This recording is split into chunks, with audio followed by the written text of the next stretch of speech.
Te hunga ko whakatāki nā ke o rātou mātua I te mate haramai. Haere, tātou kei te pito ora, ti hewa mauri ora, and welcome back to the hui. The race is on in Tāmaki Makaurau. Following the sad passing of Takutai Moana Tash Kemp, Te Pāti Māori announced its candidate in the Tāmaki Makaurau by-election, former broadcaster Oriini Kaipara. And in the weekend, the Labour Party announced its candidate, former Tāmaki Makaurau MP, Peeni Henare. We begin tonight with the first interview Orini Kaipara gave to any media outlet. I began that interview by asking her why should people vote for her and why now? I am Tūhoe. I am Ngāti Awa, I am a raukura, I am te aho mātua, I am a mum, I am a nana now, I am a kuia, so I bring my own legacy with me. I've lived here all my life. I was bred in Tāmaki Makaurau. I've only ever lived in one other place apart from Tāmaki Makaurau, from West Auckland, and that has been Rotorua.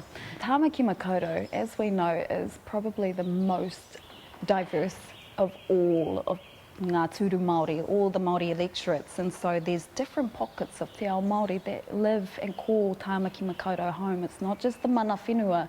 There's a fraction over in South Auckland, there's West Side, there's East Side, but there's never an us that kotahitanga, and I'm not saying we all must be one every time, no, but there's a real blueprint here. There's an opportunity to really canvass what is race relations or urban equity when we look at the biggest kind of grouping of te ao Māori within Aotearoa. I think it's really, really disturbing, to say, want for a better word, that our mana whenua still have to fight, have to litigate, just to have a say over protecting places like Te Waunui-a-Tiriwa, the Waitakere Ranges. You know, just recently the government's interfering in processes that have always been established, and, you know, the promises that have been made to Māori over generations, and we're still trying to hold the government and councils to account. That's not good enough, you know. We have to constantly fight to have what little has been promised to us, and we're how many generations past that. And do you see that as your role, to facilitate that, to bring that together, to be the unifier? And if so, how do you do that? Because it's not easy. I don't do that alone, and I do. To answer your question, yeah, I do. I have a responsibility. I feel in my puku, when I talk about kotahitanga, yes, there's something within the unification of te ao Māori within Tāmaki Makaurau, where we can function not just when it comes to kapahaka, but kaupapa, hui ora. You know, we're only coming together for hui mate, for tangihanga. How can we change that? Back in the 80s, you know, when I was a kid, this marae used to pump a lot of kaupapa, and it wasn't for the media, it wasn't for praise, it wasn't to get government attention, it was just to be Māori, to come back, because it was that collective unit. What's the main policy platform that you're going to talk to as MP for Tāmaki Makaurau on behalf of the people of Tāmaki Makaurau? I mean, I only just put my hand up the other day, Julian, so it's just going to give me a little bit of time to get around everything. But mana motuhake, I am te reo. I don't want to just, you know, I'm very conscious that there is a very, very, very annoying statistic, annoying to me. 2% of our country can converse in te reo Māori. That is not good enough. That is really, really just heartbreaking. Given that people on Tāmaki Makaurau are doing it tough now. Yeah, absolutely. Homelessness, health, education. So why that policy over others? Yeah. When things are so What hard? I hear also is, and I'm not being defensive when I say, well, why te reo? It's almost like saying there's no value in te reo. It's almost saying you can't earn a living with te reo. It's almost saying like, just screw te reo, throw it aside. Money is more important. No, not at all. Not at all. I am an example of te reo has an immense amount of value, but also it is celebrated worldwide. Yes, you can make a career, a living out of te reo, but that is not the purpose. What te reo does is ensure that you have the safety of a whare like this. You can sit in it confidently as Māori and connect to it and talk to it and bring it to life and say, this is who I am. So I get it, not everyone is for te reo, but this is who I am, and I will not, you know, push it aside. You were a broadcaster for 20 years. You're on the other side of the microphone now. Why now? I'm over 40. There's a very confronting statistic that affects all of us Māori. We die 7 years younger than everybody else. Our rangatira are leaving, and I'm not saying I'm a rangatira, but who's filling in the gaps? Who's stepping up? I actually am getting tired of sitting on the sidelines and being impartial, being objective, having to bite my tongue when I see a huge hikoi walking past me and I cannot actively voice my truth. I'm a journalist and I have to do my job. As a journalist, I took it very seriously, and that's what I'm bringing into politics. When had you made the decision in your mind that politics was going to be your life, and the decision that it was going to be with the Pāti Māori? Never in my mind did it ever cross my whakaaro that one day I will be a politician. My voice is really my power. Ko taku reo, kaua ko te reo Māori noi ho engari ko ku whakaaro, ne? E rā mea katoa, ko taku reo, taku tino. Hānga ngā mahi e mahi nei au i te mutunga iho, ko taku reo, te kai kawe. I o ku whakaaro, ngā whakaaro o taku iwi. So whether it's in front of the lens or behind the lens, whether it's at a board table, at the Olympics or in Parliament, my voice is the consistency across everything. I'm 40 now. By 60, I can see if we don't start now, koenei tāku i tēnei ata. Ki te kore tātou e tū, e mahi tētahi mahi naia nei, ka pēhea te ao o taku mokopuna. What I want to try and achieve as part of my legacy is free reo for all Māori. And it's not just reo, it's tikanga and it's connection, bringing home. Why would the people of Tāmaki Makaurau vote for you over Peeni Henare? Well, they've had Peeni Henare in the past. They haven't had Oriini Kaipara. Hey, they've had the lady on the TV, but they haven't experienced the lady who is willing to put everything on the line, everything, and bring her whānau, her marae, her people, and including te ao haka forward to fight for what is right for every Māori. So why should Tāmaki Makaurau vote for me? That's up to Tāmaki Makaurau. I want to earn it. I don't want to take it. I'm not a politician. I'm not a career politician. I am political. My life is absolutely political. It is sewn into every inch of this whare, my legacy. One final question. You talked about family. Parliament is not a kind place. Yeah, no. And New Zealand is actually not a kind place to wahine Māori who put their hand up for political representation. How prepared are you to deal with that world? It's a really good question, and one I have been pondering for quite some time. Is this really the right thing for me to do? What is the impact this is going to have on my children first, my parents, my siblings? I'm really fortunate that I have a strong team behind me. I have strong siblings.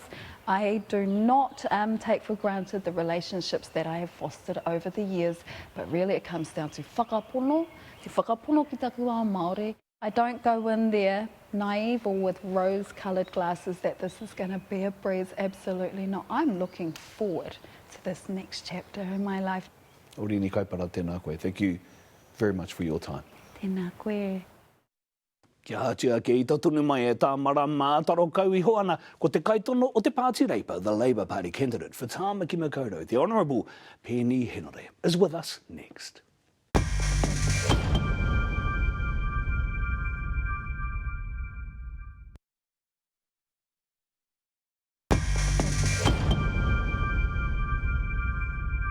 Hoki mai anō ki tā tātou hui he kōrero tōranga pū e haere nei. A ko te kaitono o te Pāti Reipa kei ko iau iaia nei nā Peeni Henare is a former Tāmaki Makaurau MP and the current Labour Party candidate in the Tāmaki Makaurau by-election. He joins me now. E kara Peeni tēnā koe. Kia ora tātou. No mai. I'm going to ask the same question I asked Oriini Kaipara. Why you and why now? Look, I think right now is a chance to build on some of the good work that we did when we were in power. I drove through Māngai recently, saw the houses that we had built, and all that's come to a stop. And I think, you know, if you're going to embody the kōrero of my tupuna, we have come too far not to go further. I do think too that the race in 2023 was so close, it does demand and warrant going back to the people to seek the mandate, and that's what we're doing now. There are those who would say that it was, yes, close, but it was a symbol, it was a sign that perhaps the time had passed you by and it was time to move to someone else. I mean, as Oriini Kaipara says, they've had Peeni Henare in the past, they've now got Orini Kaipara. What's your response to that? Well, I stand by my record. Like I said, as we go around Tāmaki Makaurau, I've seen the work that I've done as part of a strong Labour Party and a strong Labour government. We talk about te aka whai ora and all the things that our people asked us to do. I had a big hand in those things. And I think as we approach this very unstable time with this current government, there's an opportunity to bring some tau to the matters that are before our people. And I think first and foremost, they must be the ones that confront us on the daily. And we talk about cost of living, health. But of course, there are other kaupapa that I know our people expect us to continue to drive. Things like te tiriti o waitangi, he whakaputanga, mana motuhake. And I believe I've still got those to offer our people here in Tāmaki Makaurau. I do want to follow up on that, as well as other policy issues. But you may have seen the Pāti Māori release something earlier today talking about the fact that actually Tāmaki Makaurau could get 2 people for 1 here. So they're saying don't vote for Peeni Henare. If you vote for Orini Kaipara, you still get Peeni. They're right. In 2014, I heard the same line, same again in 2017, 2020 and 2023. The point though is katangi tonu hia tātou ki tō tātou tuahine kia takutai. We now have a chance to let Tāmaki Makaurau choose and speak again. And that's what this affords all of us the opportunity to do here in Tāmaki Makaurau. And I heard the case of Peeni and his attempt here is trying to silence another Māori voice coming into Parliament. The fact of the matter is, if I should be, God willing, lucky enough to win, that the next person on the Labour list is he wahine Māori. Ko tōna tupuna, nāna te pū i kawea ki roto i te pakanga tuatahi o te ao, former Māori All Black. So we now have a conundrum here, and now we've got to go back to our people, test the mandate and say, who is it that you want to represent Tāmaki Makaurau? Okay. I mentioned that I wanted to talk about policy. The last Labour government, many have said, fell over because it wasn't Māori enough, it wasn't strong enough, it wasn't bold enough. I'm talking about things like capital gains tax that may be being considered now, we simply don't know. What has changed? What is the aspiration and policy that you will present throughout the campaign for the benefit of the people in Tāmaki Makaurau, for housing, for health? Yeah, great question. And I must preface by saying, we're in our policy development stage. We had a view towards 2026. Nobody ever thought we'd have a by-election here in Tāmaki Makaurau. But I do want to be very clear. We've signalled that we've got work to do with respect to considerable tax change, and that policy will come out in the near future. With respect to housing, we know that the only way out of a housing crisis is to build your way out of it. We had a strong building program here in Tāmaki Makaurau which saw hundreds and thousands of homes being built here for the public to be able to utilise. That way we could drive down house prices so that people can start affording houses. We could start to drive down the rent, but also build at scale. What we've seen from this government is a decision to stop the work that Kāinga Ora was doing. Now, where work once was happening, you can drive down Rockfield Road in Onehunga, you can drive through Māngai Bridge, and you'll see now those lots are vacant. And we're asking ourselves, well, where are the houses? We need these houses. Those were kaupapa that we carried as the last Labour government, and those are kaupapa that we want to continue as a strong public housing build here in Tāmaki Makaurau. That's the only way we're going to get out of that particular crisis. But there are more kaupapa, of course. Housing is just one of those, and it's a symptom of the government's decisions of this coalition of chaos. Do you support housing intensification? Yes, I do. I believe that there's the quarter acre dream that our tupuna and our parents once held. Well, like I said to my son when he was looking for a whare, boy, I've never seen you mow a lawn. So we've got to look towards the way we build up and not out. We've heard the kōrero from our Ngāti Te relations in the south saying, hey, you're using prime whenua that grows kai to build houses. And that's a challenge. And I think if we look at the examples here in Tāmaki, we see what Ngāti Whātua are doing, housing density, building up, building communities. I think there's a smarter way to do housing here. Okay. One of the other issues that you talked about is about treaty issues. And what many people would classify as a tax on Māori by the current coalition government.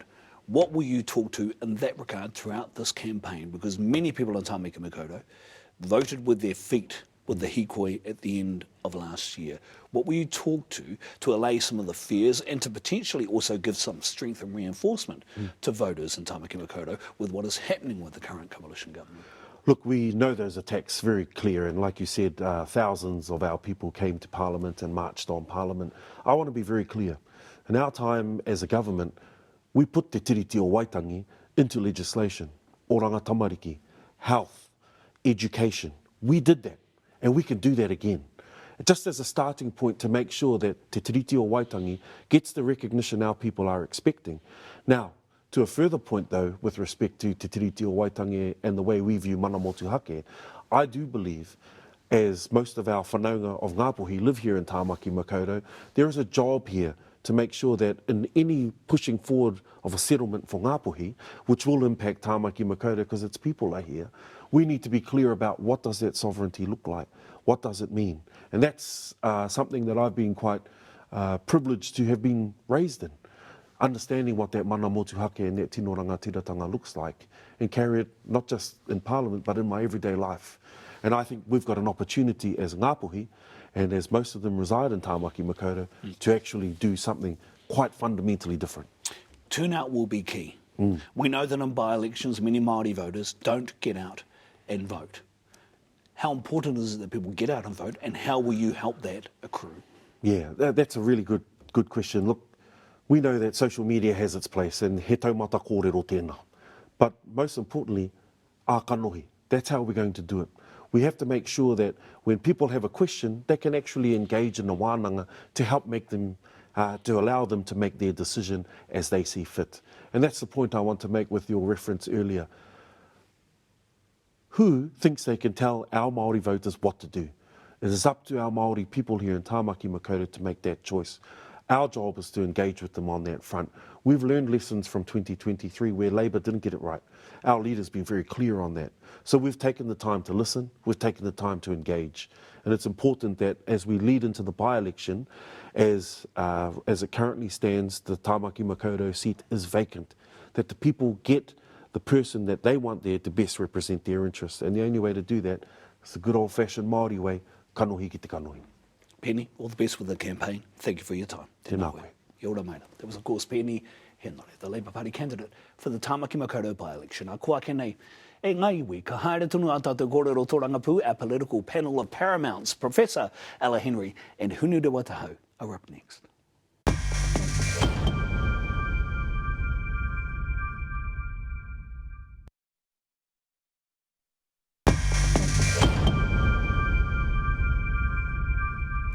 O ki mai anō e hoa mā. Ki te whare pāremata o ngā take mohoa o Aotearoa is the whare of politics for Māoridom, the hui. And joining us now, who better than the Professor of Marketing and International Business and a political commentator, Ahorangi Ella Henry, and former National Party candidate at the previous election in 2023 for Tāmaki Makaurau, Hinurewa Tūhoe. E oku marekura tēnā kōrua. Welcome. Thank you both very much for your time.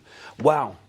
Two, I think, really interesting candidates for the Tāmaki Makaurau by-election. Ahorangi, thoughts?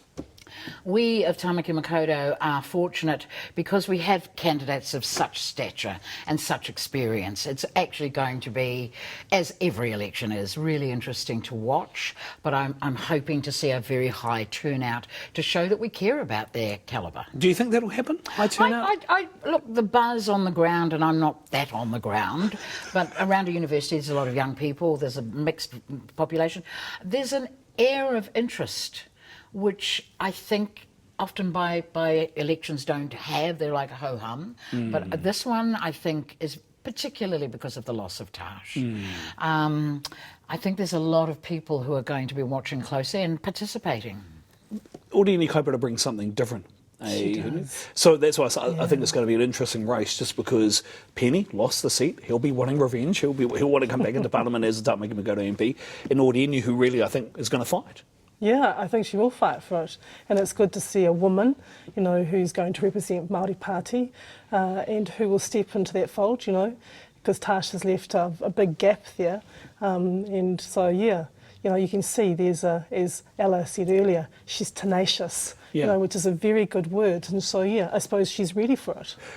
The electorate itself, where are the biggest polling places? Orini's got very much a history in West Auckland. Peeni's been there before. Where do they need to fight? Where is the battle on the ground, Hinu?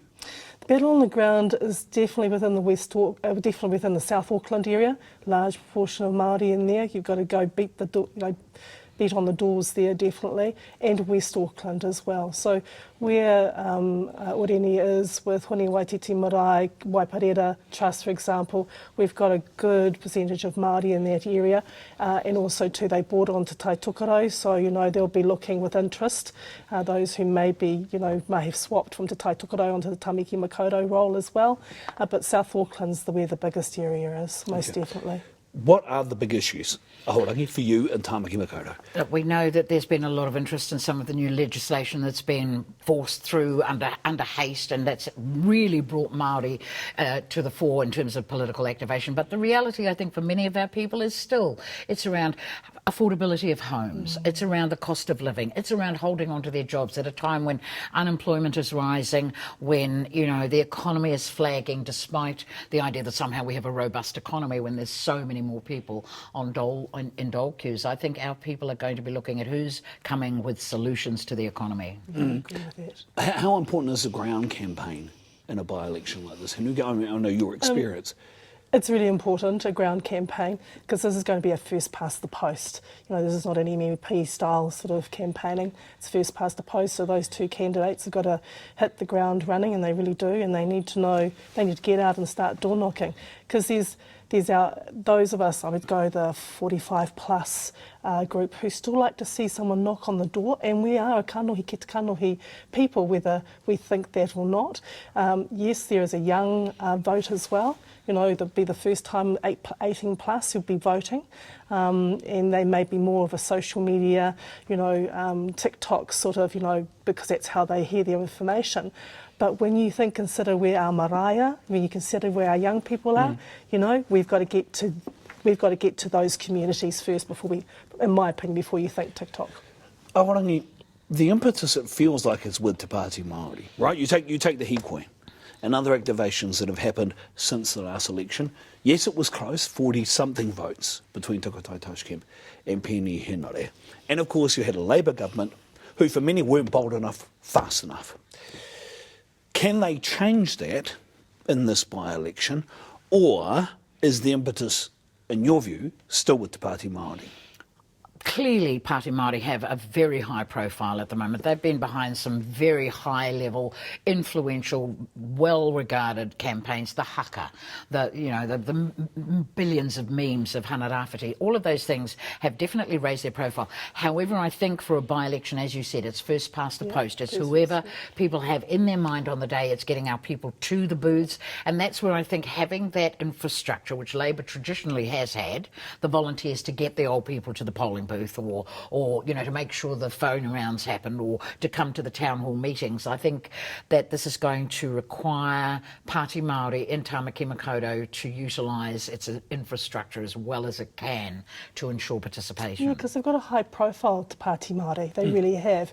So, it's a real opportunity for Peeni to say, hey, I'm here and I still want to stand. I still want to be your candidate, I want to represent you, but they've got to get their policies right. They've got to get their messages right to their community, because otherwise, even though Peeni might be out there in a lot of things, it doesn't necessarily mean that they know who he is. Where Māori Pāti, Tash, she left her footprint. Do you not think that the line that the Māori Party pulled today, that, if you vote for Oriini, you get Oriini and Peeni, whereas if you vote for Peeni, you still get Peeni? What do you make of that? Because that's an interesting line, and it might resonate with an audience. Yeah, it may resonate with an audience, but it's still first past the post. And if Peeni was successful, it means the next person on the list gets in. As we were talking earlier, there would be Georgina Danzi, and you go, there's whakapapa there, ne? With Oriini, yeah, maybe 2 + 1, but you get Oriini, ne? You don't get anybody else that I know of on the list. So, she's got a, you still get the overhang. But you still get overhang when you don't need it, There are not just 2 candidates. We should remind everyone there are actually 3 candidates who have declared they will be standing in the by-election. The third one, of course, is Hannah Tāmaki. What do you make of that?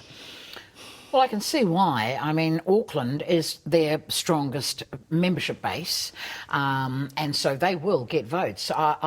They could well be a confounding variable, as we call it in research, by coming down the middle and taking... And altering potentially which one could get it. Yeah. Absolutely. And we know from some of the activities they've been engaged in, they're growing in force and numbers. Whether that is a good or a bad thing is entirely dependent on your point of view, but they certainly bring people with them, and they bring people who will vote. Oh, yeah, look, they could split the vote, but I don't think they will split the vote. I still think it'll be very much a first past the post type of campaign.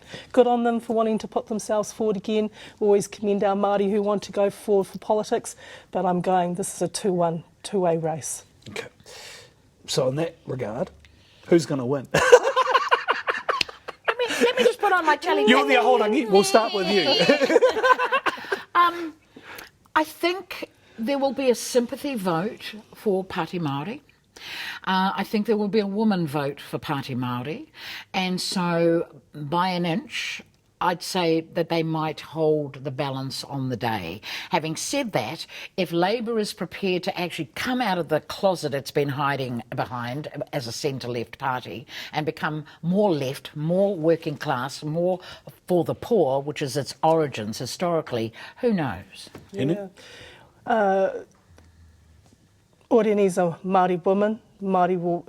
Women will vote if they see her. It's an opportunity for them to increase their vote, and I would say that they'll be wanting to increase their vote, not lose that vote. So they'll go out hard. And I'm with Ella on this one.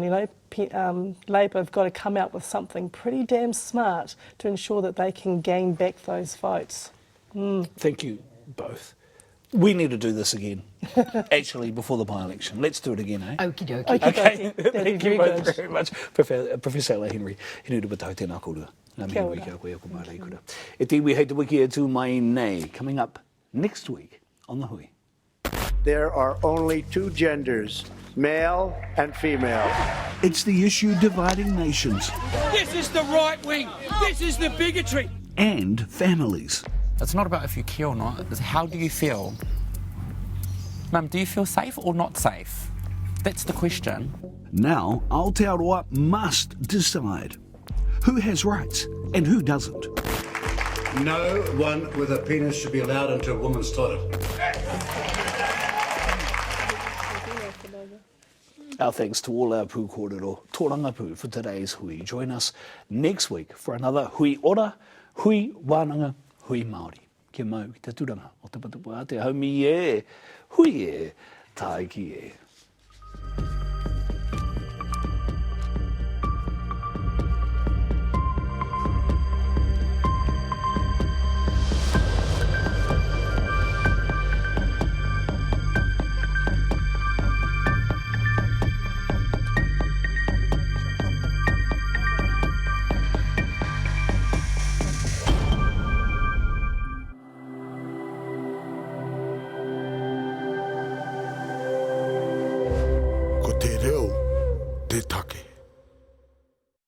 Nā te puna whakatongarewa, te hui, I tautoko.